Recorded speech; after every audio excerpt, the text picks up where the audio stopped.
Marcus Kane wiped the sweat from his forehead as he climbed the rocky trail through the Oregon mountains. The morning sun cast long shadows between the tall pine trees, and the air smelled fresh and clean.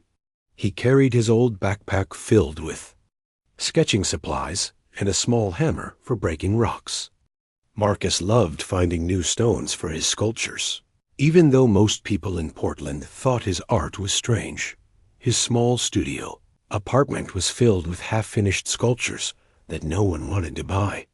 Marcus made coffee at a local shop to pay rent, but his real passion was shaping stone and metal into beautiful forms. His friends told him to give up and find a real job, but something inside him said to keep going. The trail led him to a place he had never seen before. Between two large boulders, he found a small cave hidden by thick bushes. Marcus pushed through the branches and stepped inside. The cave was deeper than it looked from outside, and at the back wall, something caught his eye. A piece of metal stuck out from the rock wall. It was unlike anything Marcus had ever seen. The metal had a dark silver color that seemed to change as he moved his head. When he touched it, the metal felt warm, almost alive. Marcus used his hammer to carefully break away the rock around it. The metal piece was about the size of his hand and had smooth curves that looked almost liquid. As Marcus held it, he felt a strange tingling in his fingers. The metal seemed to respond to his touch, becoming softer and easier to bend. This was impossible, but Marcus trusted what he could feel and see. He put the strange metal in his backpack and hurried down the mountain. Back in his studio, Marcus placed the metal on his work table and stared at it for a long time. When he touched it again, the metal moved like clay, but when he let go, it became hard as steel. Marcus began to work with the metal, letting his hands guide its shape. He did not think about what he was making. He just felt the metal respond to his emotions and let it flow into new forms. Hours passed without him noticing. The metal grew larger somehow, as if it was creating more of itself. Far away in space, something detected the energy coming from Marcus's studio. On a world called Centauri Prime, machines that had been silent for thousands of years suddenly began to beep and flash with lights.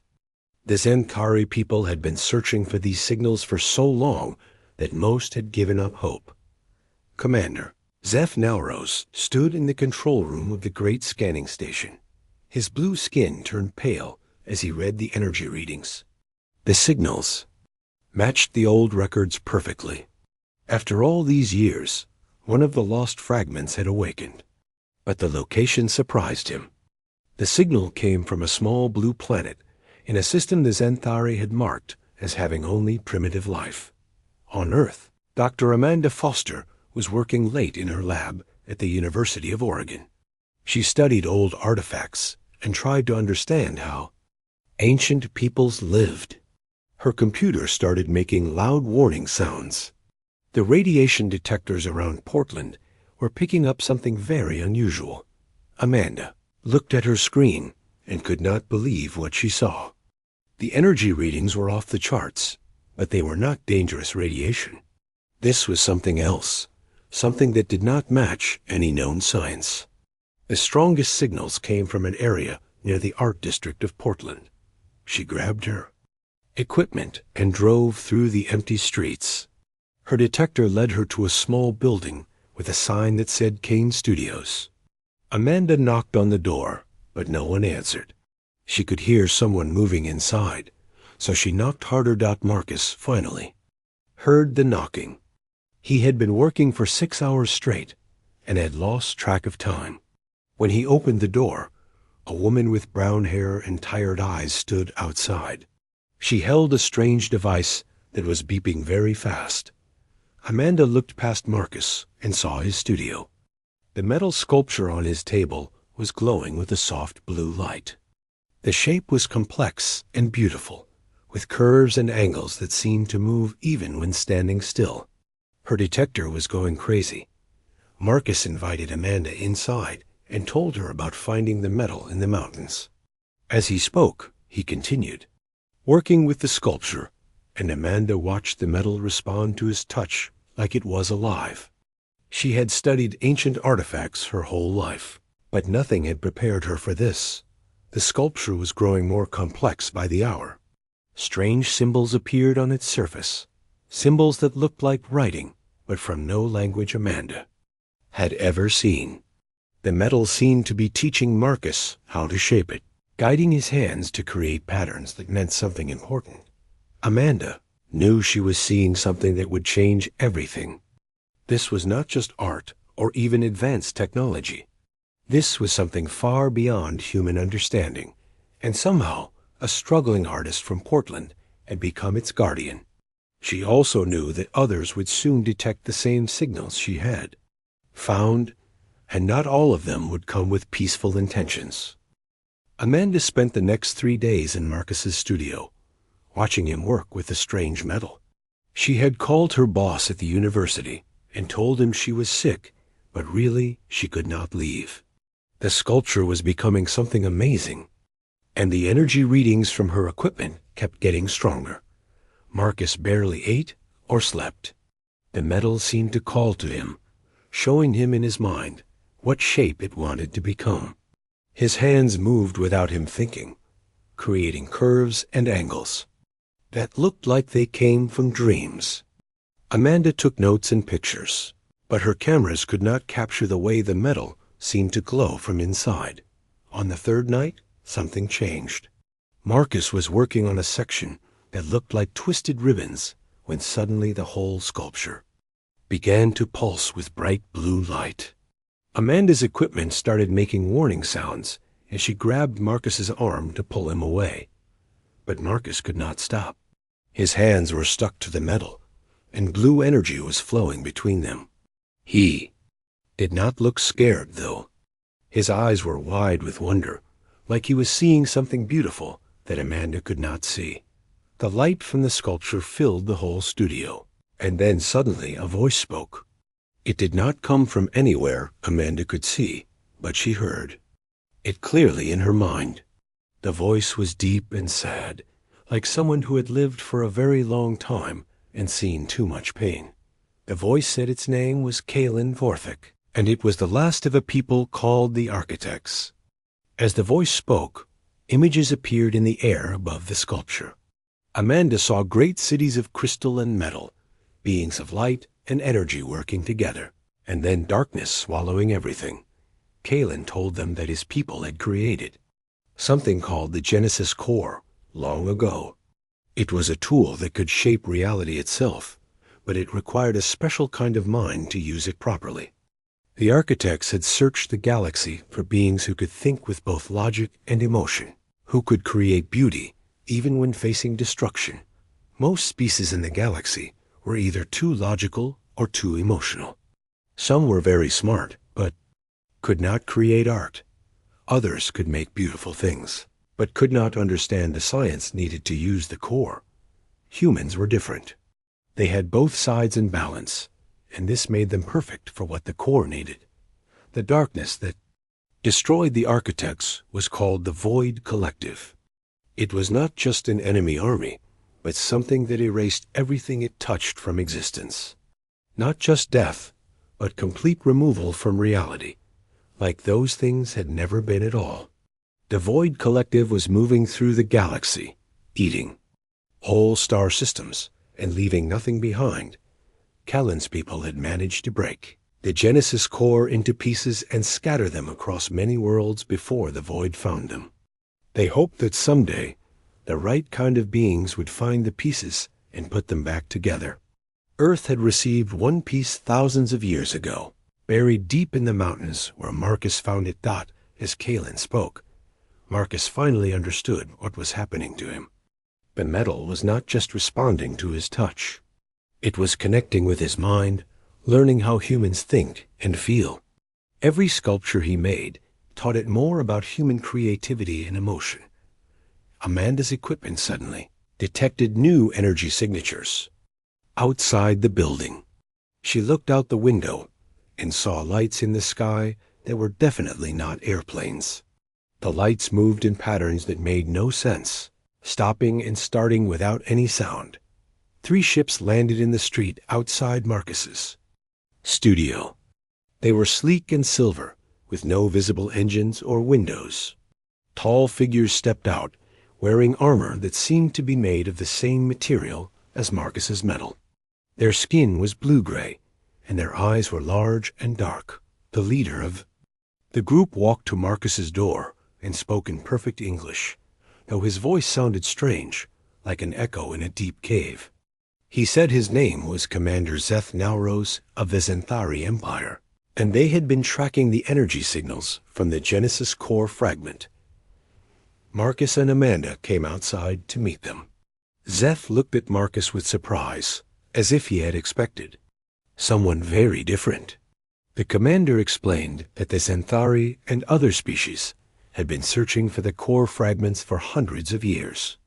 Their best scientists had found several pieces, but could never activate them. Zeth asked Marcus to demonstrate how he worked with the metal. When Marcus touched the sculpture, it responded immediately, changing shape and glowing brighter. The Zenthari warriors stepped back in amazement. Their commander's expression changed from doubt to desperate hope. The Zenthari had brought a small fragment of the core with them, one they had found on a dead world years ago. When Zeth handed it to Marcus, the fragment immediately began to warm and soften. Marcus could feel it wanting to join with his sculpture, and when he brought them together, both pieces sang with harmonious energy. Captain Lisa Garrett arrived with a military convoy just as the 2 core fragments merged. She was the head of a secret government project that monitored unusual activities. Her team had been tracking the energy readings for days, and finding alien ships in Portland was both her worst fear and her greatest opportunity. Lisa approached the group carefully, her hand on her weapon, but not drawing it. She had trained for first contact scenarios, but nothing had prepared her for finding aliens, who seemed more interested in talking to a local artist than to world leaders. Zeth explained the situation to Lisa, though he kept looking at Marcus with growing excitement. The Zenthari had many core fragments aboard their ships, and if Marcus could activate them all, they might finally have enough power to stop the Void Collective. But there was a problem. The Void had accelerated its attack and was now only months away from reaching the core worlds where billions of people lived.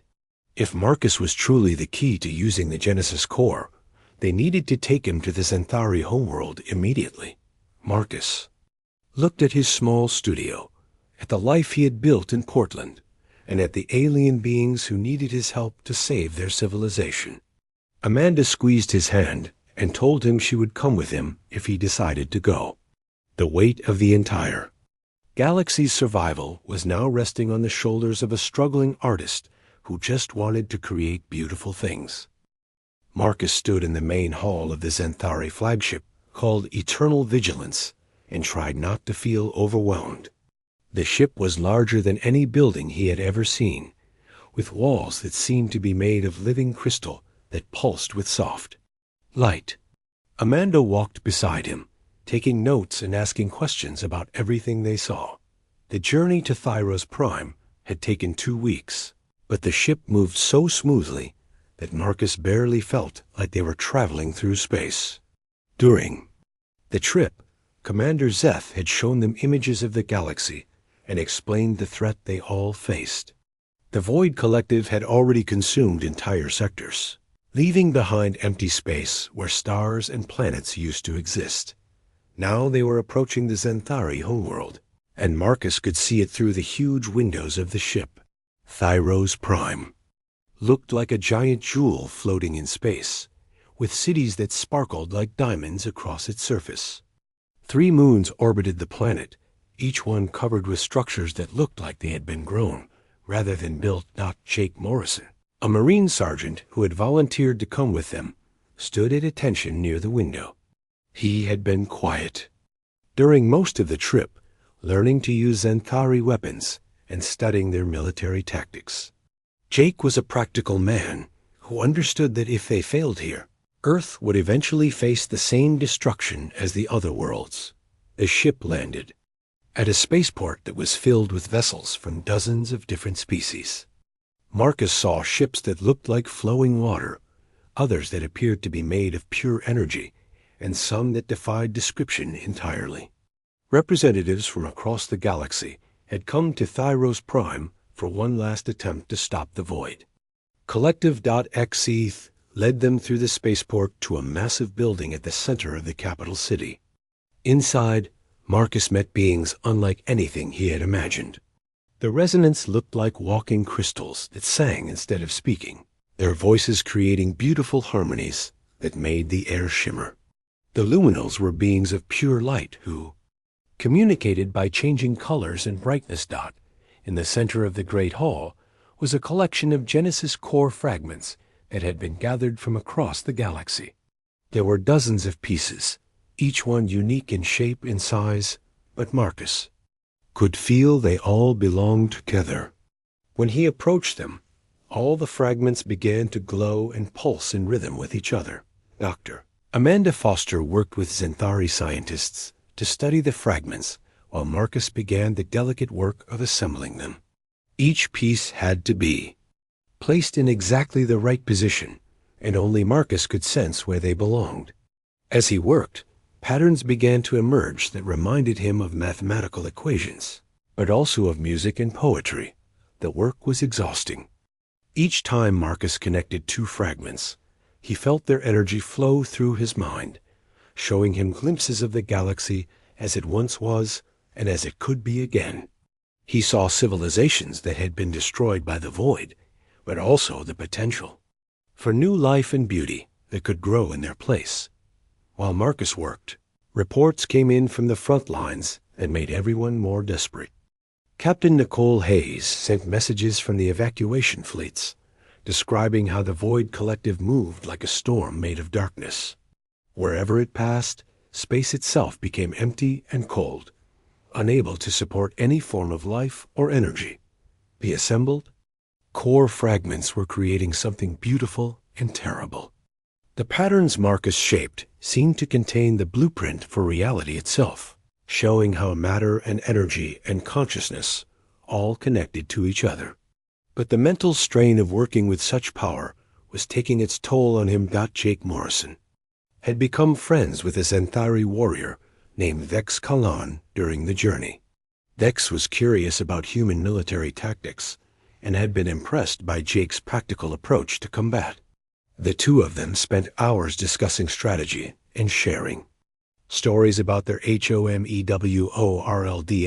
One night, their friendship proved crucial. A group of saboteurs infiltrated the research facility, moving silently through the corridors toward the room where Marcus was working. These were members of a cult that worshipped the Void Collective, believing that the destruction of the universe would bring peace by ending all suffering. Jake and Vex were on guard duty when they spotted the intruders. The saboteurs wore dark robes and carried weapons that seemed to absorb light rather than reflect it. Jake had never seen technology like this, but his military training took over. He and Vex worked together to raise the alarm and block the saboteurs' path to the core fragments. The battle was brief but intense. The cultists fought with desperate determination, knowing this was their only chance to stop the completion of the Genesis core. Their weapons fired beams of darkness that hurt in ways Jake could not describe, like they were trying to erase him from existence rather than just kill him. Amanda heard the fighting and quickly moved to protect Marcus, who was so deep in connection with the core fragments that he could not respond to the danger around him. The assembled pieces were at a critical stage, and interrupting the process now could damage them beyond repair. Vex Colin fought with the grace and skill of his people, his weapon creating shields of light that blocked the cultists' dark beams. Jake provided covering fire while calling for backup, his human adaptability, helping him find new ways to fight an enemy unlike any he had faced before. The security forces arrived just as the last cultist fell, but the damage was already done. Several core fragments had been cracked by stray weapon fire, and Marcus had been knocked unconscious when the connection was suddenly broken. Blood trickled from his nose and ears, showing the cost of being forcibly separated from the core's energy. Dr. Amanda Foster checked Marcus's vital signs while Centauri medics examined the damaged fragments. The news was not good. Some of the cracks could be repaired, but the process had been set back by days they could not afford to lose. Worse, Marcus's mind had been strained by the violent disconnection, and the doctors were not sure if he could safely reconnect with the core. General Ryan Clark arrived from Earth with updates that made the situation even more urgent. The Void Collective had broken through the outer defense lines and was now advancing toward the core worlds faster than anyone had predicted. Intelligence reports suggested they had less than 3 weeks before the enemy reached Thyros Prime. It self-dot as Marcus slowly regained consciousness. He realized that the failed sabotage had shown him something important about the Genesis core. The fragments were not just a weapon or a tool. They were alive in their own way, and they were trying to teach him something about the true nature of the Void Collective. But understanding that lesson would require him to risk everything, including his sanity and his life. Marcus woke up in a medical bay with his head pounding and his vision blurry. Dr. Amanda Foster sat beside his bed, her face showing relief and worry at the same time. She explained that he had been unconscious for 2 days, while Centauri doctors worked to heal the damage from his forced disconnection with the Genesis core fragments. During his recovery, Amanda had been working with the alien scientists to understand what the completed core would actually do. What they discovered changed everything. The Genesis core was not designed to create a weapon that would destroy the Void Collective. Instead, it would channel the user's life force to power a transformation that could restore what the Void had consumed. But the process would drain everything from whoever operated it. Marcus listened to this news without surprise. Deep down, he had always known that saving the galaxy would cost him his life. The core fragments had been showing him this truth in his dreams, preparing him for the choice he would have to make. The question was not whether he would die, but whether his sacrifice would be enough to save everyone else. Amanda argued with the Centauri scientists about finding another way, but Marcus knew there was no alternative. The core required a specific type of consciousness to operate, and humans were the only species in the galaxy that had the right combination of creativity, emotion, and determination. Even among humans, Marcus might be the only one who could form the deep connection needed. While Marcus recovered, the situation in the galaxy grew worse. Captain Nicole Hayes sent desperate reports from the evacuation fleets as world after world fell to the Void Collective. The enemy was not just destroying planets, but erasing them so completely that space itself forgot they had ever existed. Refugees who escaped the destruction often went insane, trying to remember homes and families that no longer existed in any form. Jake Morrison spent his time training with Centauri weapons and learning about the alien military structure. His friendship with Thex Collin had grown stronger after their fight against the saboteurs, and the two warriors now trusted each other completely. Jake was preparing for the possibility that he would need to protect Marcus during the final confrontation. With the Void, the pressure to use the incomplete core fragments as weapons is growing stronger every day. General Ryan Clark and other military leaders argued that even a partially powered Genesis core might be able to damage the Void Collective enough to slow its advance. They did not understand that using the core incorrectly would not only fail to stop the enemy, but would also destroy their last hope of ever defeating it. Marcus knew he had to complete the core assembly soon, but each time he connected with the fragments, the mental strain grew worse. The alien technology was slowly merging with his consciousness, showing him visions of possible futures that made him question everything he thought he knew about reality. In his visions, Marcus saw the Void Collective not as an evil force, but as something that had once been like himself. The entity at the heart of the darkness had been an artist, a creator who had lost everything and allowed grief to transform beauty into destruction. The collective consumed worlds not out of hatred, but out of a desperate need to end the pain of existence itself. Dr. Amanda Foster noticed changes in Marcus that worried her. He spoke less and seemed to be listening to voices that only he could hear. Sometimes she found him staring at the core fragments with tears running down his face, as if he was seeing something heartbreaking that she could not perceive. The assembled fragments were becoming more complex and beautiful every day. Patterns emerged that looked like mathematical formulas, but also resembled poetry, written in light and energy. Other species sent their greatest artists and scientists to study Marcus's work, but none of them could understand how he knew where each piece belonged. Commander Zeph Nowrose received intelligence reports that made the situation even more urgent. The Void Collective had changed its approach and was now moving directly toward the core worlds instead of consuming everything in its path. This suggested that it had detected the Genesis core assembly and was trying to reach Thyros Prime before the weapon could be completed. The evacuation of non-essential personnel from Thyros Prime began immediately. Millions of beings fled to safer systems, while the military prepared for a final stand. The planet's defenses were impressive, but everyone knew they would only delay the Void Collective, not stop it. Marcus watched the evacuation ships leave, and felt the weight of responsibility crushing down on him. All these lives depended on his ability to complete the core and use it correctly. But the visions were becoming stronger and more confusing, making it hard for him to separate his own thoughts from the ancient memories stored in the fragments. Amanda refused to leave with the evacuees, insisting that Marcus needed someone to help him stay connected to his humanity. She had become more than just a scientist studying the phenomenon.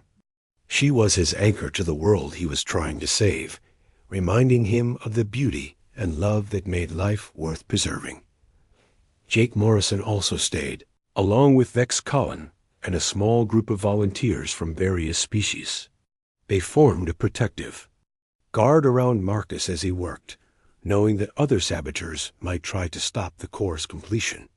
The cult that worshipped the Void had members throughout the galaxy, and some of them had already proven willing to die to prevent anyone from opposing their Dark Master's dot. As Marcus placed the final fragments into position, the completed Genesis core began to pulse with power that made reality itself seem flexible. The air around it shimmered like water, and anyone who looked directly at it saw different things depending on their species and personal experiences. For Marcus, the core showed him the true scope of what he was about to attempt. He would not just be powering a weapon or tool. He would be offering his consciousness as a bridge between the physical universe and something beyond normal reality. The process would transform him into a being of pure creative energy, but it would also mean leaving behind everything that made him human. The final test came when long-range sensors detected the approach of the Void Collective's main force. The darkness was moving faster than anything in normal space should be able to travel, bending the laws of physics around itself.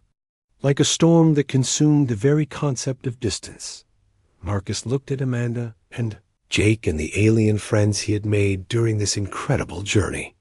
In a few hours, he would have to activate the Genesis core and step into a transformation that would either save the galaxy or destroy their last hope. Either way, the struggling artist from Portland who had found a strange piece of metal in the mountains would cease to exist, replaced by something far greater and far more terrible than anything the universe had ever seen. Marcus stood in the cargo bay of the ship called New Horizon and watched the stars through the large windows. Captain Ben Rodriguez was piloting them toward the edge of void-consumed space, where reality itself began to break down. The Genesis core sat in the center of the bay, its patterns now complete, but still waiting for the final activation that would either save or doom the galaxy. Amanda checked her equipment one more time, though she knew the readings would be meaningless once. They entered the zone where the Void Collective had erased the normal laws of physics. Jake Morrison, Convex Callan, stood guard at the entrances to the cargo bay, their weapons ready, but knowing that conventional force would be useless against what they were about to face.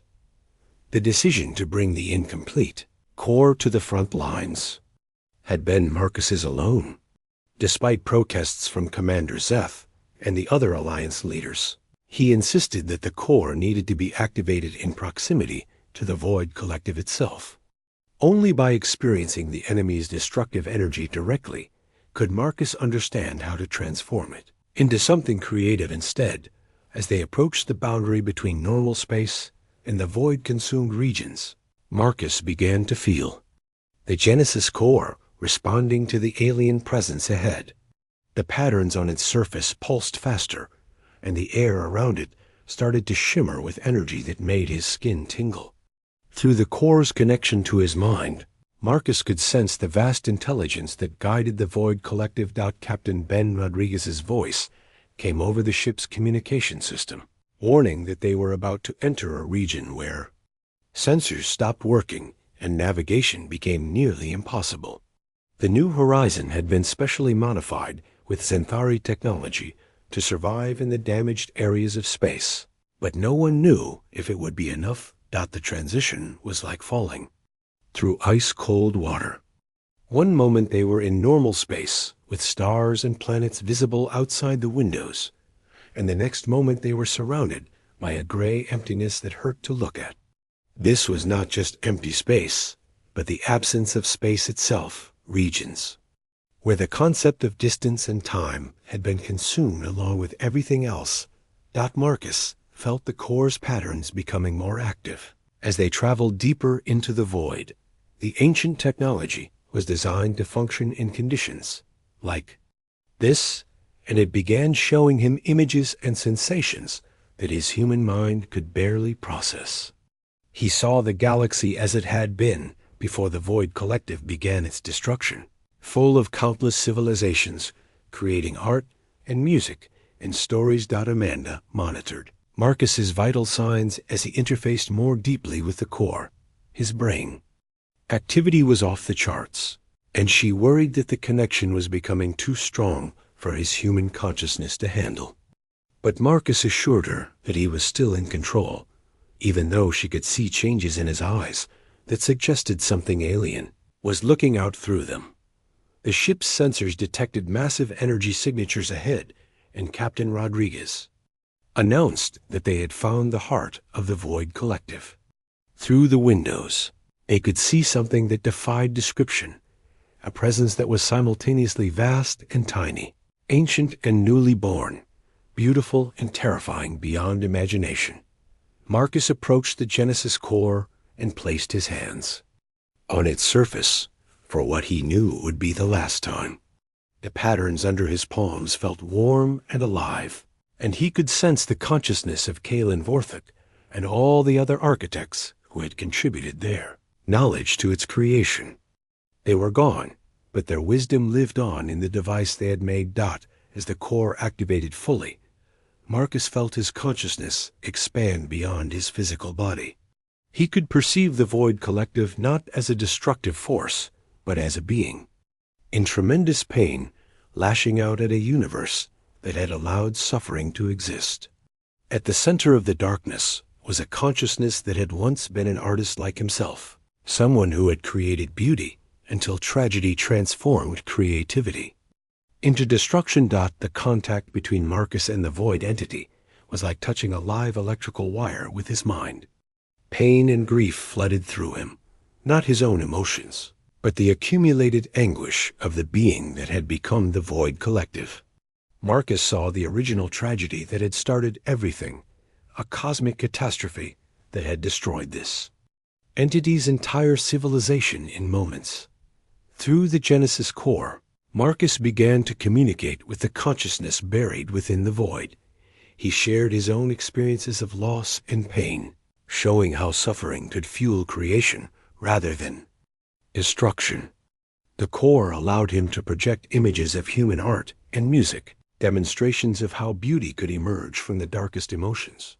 The void entity was confused by these concepts. For eons, it had known only the pain of loss and the desire to end all existence to prevent future suffering. The idea that pain could create rather than destroy was alien to its understanding, but Marcus's emotional honesty made it impossible to ignore. Amanda watched through the ship's sensors as space around them began to change. The gray emptiness started to flicker with colors that had no names, and she detected energy patterns that resembled the ones Marcus created in his sculptures. Something was happening to the void itself, as if it was remembering how to exist instead of just consuming. Jake Morrison and Dex Callan stood ready to defend Marcus if the process went wrong, but they could see that this was a battle being fought on levels they could not reach. The future of the galaxy depended on whether one human artist could convince an entity of cosmic power that creation was stronger than destruction. The strain on Marcus was enormous. His body was shaking, and blood flowed from his nose and ears as his human brain tried to process experiences that were meant for beings of pure energy. Amanda begged him to break the connection before it killed him, but Marcus knew that stopping now would mean failure for everyone. Through the core, Marcus showed the void entity visions of what the universe could become. Not a place without suffering, which was impossible, but a place where suffering could be transformed into art and compassion and hope. He shared memories of his own struggles as an artist, the years of poverty and rejection that had nearly broken him, but ultimately made his work more meaningful. Void entity began to remember its original nature as a creator rather than a destroyer. The consciousness that had once shaped matter and energy into beautiful forms started to recall the joy of creation, the satisfaction of bringing something new into existence, rather than erasing what already was. As this transformation began, the Void Collective's destructive advance slowed and then stopped entirely. The darkness that had consumed star systems for eons started to pulse with new kinds of energy, and the emptiness it had created began to show signs of potential for restoration. But Marcus realized that his work was not finished. Stopping the Void's advance was only the first step. The real challenge would be convincing this ancient artist to begin the monumental task of restoring what had been destroyed, using the same power that had erased entire civilizations to bring them back into existence. The consciousness within the Void Collective trembled as Marcus shared his deepest understanding of what it meant to create beauty from pain. Through the Genesis core, the ancient entity began to remember its original name, Sorrow of Stars. An artist who had once shaped nebulae into gardens of light and carved melodies from the songs of dying suns. Marcus felt the moment when Sorrow of Stars truly understood what he was trying to show.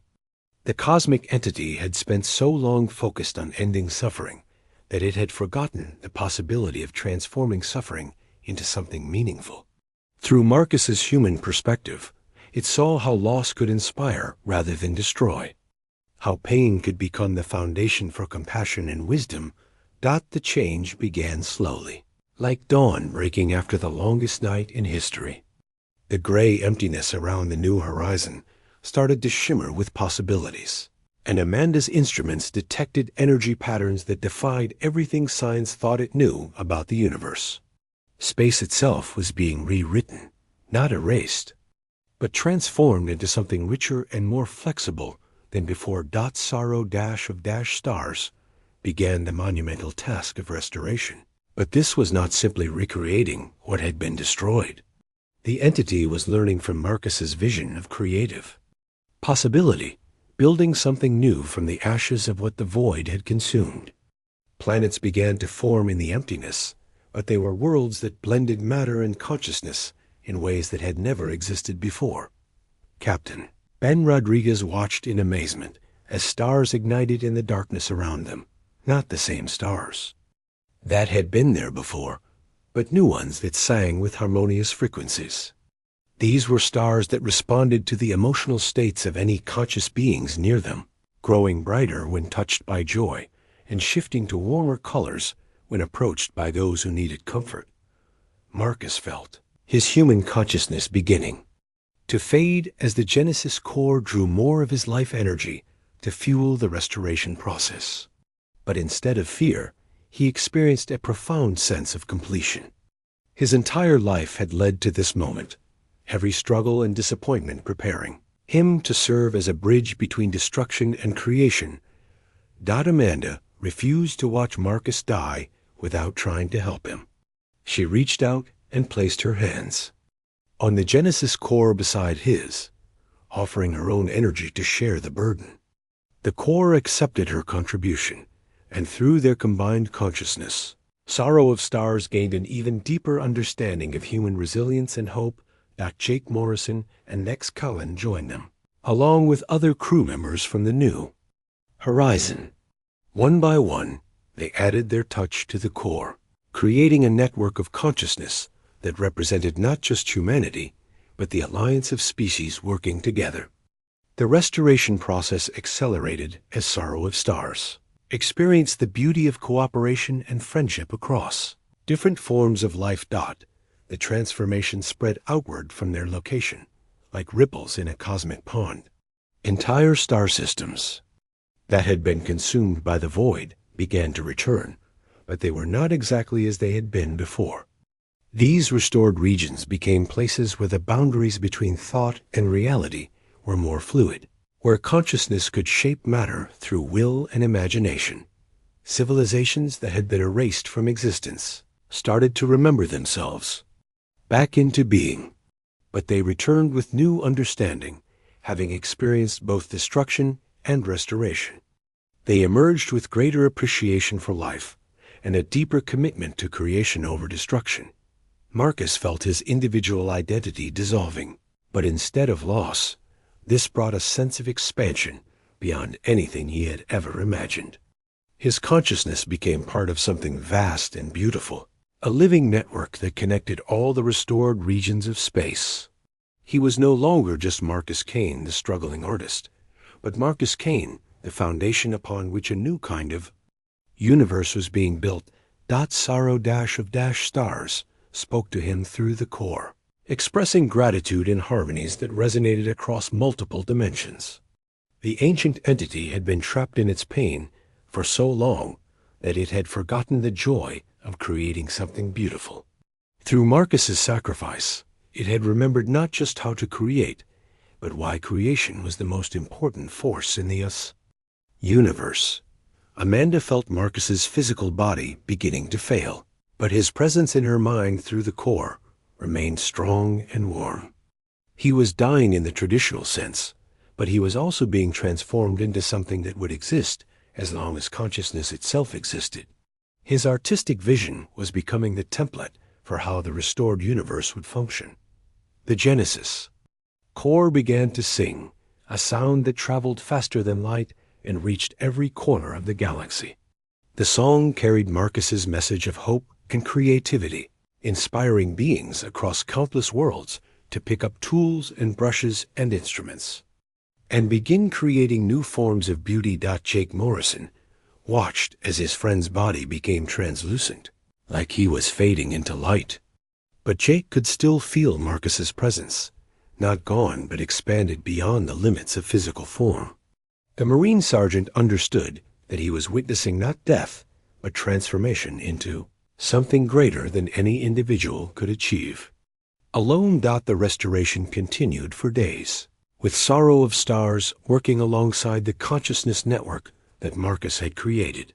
Worlds bloomed into existence that were part garden, part artwork, part living symphony. These were places where the laws of physics bent toward beauty and possibility, rather than entropy and decay. When the process was complete, the Void Collective had become something entirely new, the Genesis Collective, a force dedicated to creation and restoration throughout the universe. Sorrow of Stars took on a new role as the guide and protector of the restored regions, ensuring that they would remain places where consciousness and matter could dance together in harmony. Marcus's physical form finally dissolved entirely, but his essence became the foundation of the new cosmic order. Every planet in the restored regions carried part of his artistic vision. Every star reflected his understanding of how beauty could emerge from suffering. Every being born in these spaces inherited his gift for transforming pain into hope. Amanda returned to Earth forever changed by what she had experienced. She established institutes for consciousness studies across the galaxy, teaching beings from all species how to blend scientific understanding with artistic intuition. The Genesis Core's lessons became the foundation for a new kind of education that prepared minds to shape reality through creative will. Jake Morrison became an instructor in the Interspecies Military Academy, but his lessons focused more on cooperation and understanding than on warfare. The threat of the Void Collective was over, but Jake knew that other challenges would arise that would require different species, working together with trust and mutual respect. Marcus's studio in Portland became a shrine where artists from across the galaxy came to learn about the human who had saved the universe through the power of creative vision. His early sculptures, the ones that galleries had rejected as too strange, were now recognized as the first steps toward understanding how consciousness could reshape reality itself. The story ended not with victory over an enemy, but with the transformation of destruction into creation. Marcus Kane, the struggling artist who had found a piece of strange metal in the Oregon mountains, had become the foundation for a new kind of universe, where beauty and hope were woven into the very fabric of space and time. His legacy lived on in every restored world, every new star, and every being who chose to create rather than destroy when faced with pain and loss.